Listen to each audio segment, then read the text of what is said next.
Fuel shortages hit Crimea hard with rationing and rising prices across Russia. And in Kyiv, Zelensky meets Rutte as Moscow dodged the peace talks.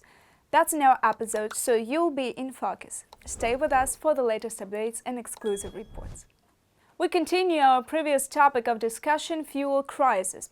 In Russian-occupied Crimea, 95-octane gasoline has disappeared from most gas stations, and where it's still available, fuel is being rationed with vouchers issued by enterprises, according to local residents on social media. Priority is given to the military, where civilians wait in kilometer-long lines at gas stations. Fuel prices in Russia are hitting record highs, and according to industry experts, are expected to keep rising. Our correspondent Andriy Dmitrenko takes a closer look at the causes of Russia's fuel crisis.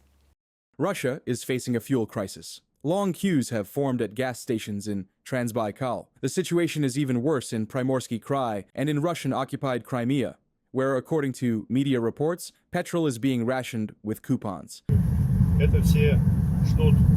These are all people waiting for petrol, and apparently there's no petrol at all. Local authorities explain the shortage by citing increased consumption during the holiday season, delays in fuel deliveries, or reduced supply. But the real reason is one they prefer not to mention. Serious disruptions in Russia's fuel supply chains were caused by successful Ukrainian Defense Forces attacks on the aggressor state's oil refineries. Since early August, Ukrainian drones have struck refineries in Saratov, Novokuybishevsk, Ryazan, Ukhta, and the village of Afipsky in Krasnodar Krai. According to the consulting company S&P Global, just in the past week alone, facilities with a combined capacity of 1.5 million barrels per day were damaged. On the night of August 21st, Ukraine's defense forces hit the Novoshakhtinsk oil products plant. The target was destroyed, the General Staff of the Armed Forces of Ukraine reported.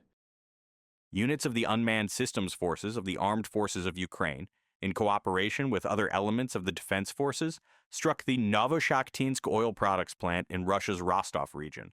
It is one of the largest suppliers of oil products in southern Russia and provides fuel for the Russian armed forces. The total tank capacity exceeds 210,000 cubic meters.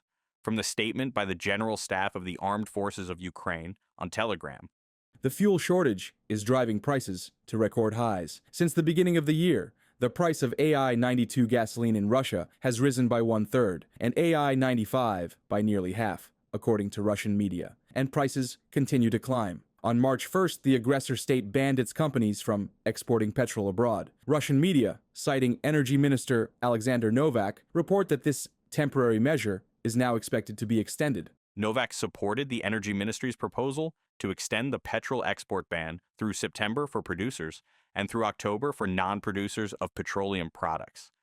This must be done to maintain stability in the domestic fuel market during the peak season of demand and agricultural fieldwork. From the Russian media reports, according to the Bell, Russia may try to increase petrol imports from Belarus. The government also plans to require companies to sell fuel on the stock exchange instead of directly to suppliers. But analysts doubt these measures will improve the situation. People will just shut down gas stations and say, well, then we'd rather wait. We won't work at a loss. Any government interference in market processes only leads to shortages and queues. It is also significant that the fuel crisis hit Russia in August, at harvest time, which puts extra pressure on the oil industry. Economists warn that the lack of fuel could cost the Russian budget dearly. My rough estimate is that Russia will lose about $1.5 to $2 billion specifically because of the Ukrainian armed forces' strikes on the energy sector. These aren't just direct losses, though restoring damaged facilities will indeed cost hundreds of millions. The main problem is indirect losses. Some cargo will not be delivered on time, part of the harvest will not be gathered, and the harvest is extremely time-sensitive. Miss a week and yields don't just drop by a few percent, they can fall by dozens of percent. Meanwhile, Russia has no real way to protect its oil industry from further attacks. Most of the country's refineries are located in the European part of the aggressor state, well within the range of Ukrainian drones, and Ukraine's defense forces have already shown they can strike targets even at much greater distances, reported by Andriy Dmitrenko, UATV News. Mark Rutte is in Kyiv today on the 22nd of August. President Volodymyr Zelensky met him and they discussed the Pearl program, which enables Ukraine to purchase weapons from the United States. What a coincidence that the air raid sirens sounded with the threat of ballistic missiles. It seems Putin is preparing to act from his bunker. He's obviously sidestepping a meeting with Zelensky. Kyiv expects Moscow to show readiness for the summit. Talks with Putin could take place in one of the European countries, Switzerland or Austria or Turkey, Ukrainian President Volodymyr Zelensky said during a meeting with journalists. On the contrary, the Kremlin is actively looking for excuses to derail the meeting. More details in our report. The Kremlin has made it clear that the Russian dictator is not ready for talks with President of Ukraine, Volodymyr Zelensky. According to the Russian foreign minister, Putin suggested, quote, "Consider raising the level of the heads of delegations." How much exactly? Lavrov did not specify. However, he immediately warned that high-level talks require thorough preparation. How long this preparation will take is also unknown. Additionally, the Kremlin decided to reuse the fake claim about the alleged illegitimacy of the Ukrainian government. All this is aimed at delaying, or preferably completely derailing, direct negotiations to end Russia's war against Ukraine and shifting the blame for the breakdown onto Kyiv or Europe. Putin knows that in the last weeks he's been facing a crisis. He sensed the danger. The red alarm went off. He really wants to stop the war, but he needs to stop it in a way that looks like a victory. A Kremlin insider for the Washington Post. Ukraine is ready for any format of talks with the Russian side, if it helps to end Russia's war against Ukraine, stressed Volodymyr Zelensky. "We have taken a step forward. Now Moscow must show that it seeks peace," said the president of Ukraine. He believes the optimal result of a summit with Putin would be Russia agreeing to a ceasefire. We are entering a bilateral format, then a trilateral format. I believe that without agreements in a bilateral format and some form of ceasefire, a trilateral format is almost impossible.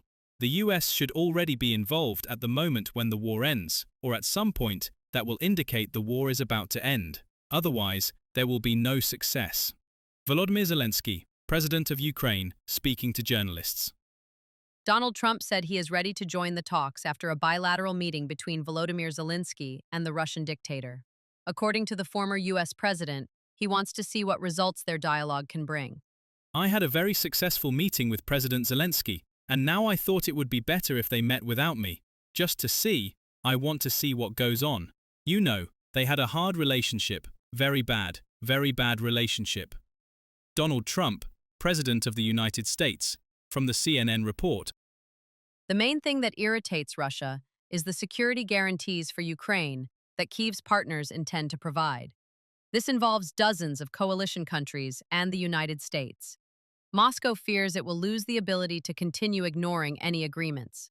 The Kremlin reacts especially nervously to plans to deploy multinational forces in Ukraine after a peace agreement or ceasefire is reached. The Russian Foreign Ministry has repeatedly voiced a categorical no on this matter. However, no one will give Moscow veto power. Meanwhile, Russia continues terrorizing Ukraine's peaceful population. On the night of August 21st, Russian forces launched 614 aerial attack weapons, ballistic and aeroballistic missiles, cruise missiles, and various types of drones across the country. Cities hit included Kyiv, Zaporizhia, Rivne, Lutsk, Lviv, and Mukachevo. The target of the attack in Zakarpattia was a large American company. Ukraine's foreign minister, Andriy Sybiha, emphasized that this is not the first time Russia has attacked an American enterprise in Ukraine. Reported by Victoria Chistukina, UATV News. What's your take on all of this? Share your thoughts below. This is UATV. Stay sharp, in focus, and stay safe.